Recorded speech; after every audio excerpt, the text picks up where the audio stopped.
حاج انت ما تدبر هذا حزمه. شلون عرفتي مريم؟ هو قال اول واحد طالع ظليت مقمصه عليه، بعدين صار بالنص تيته. ها وهذا الحاج تيه.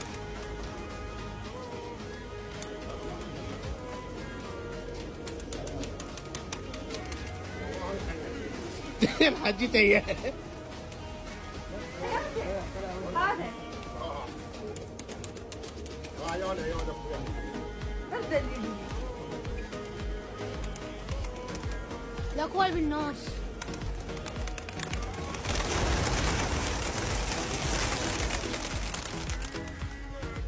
ليش مريم؟ سحب كان زمته بس انت ما اعطيتني.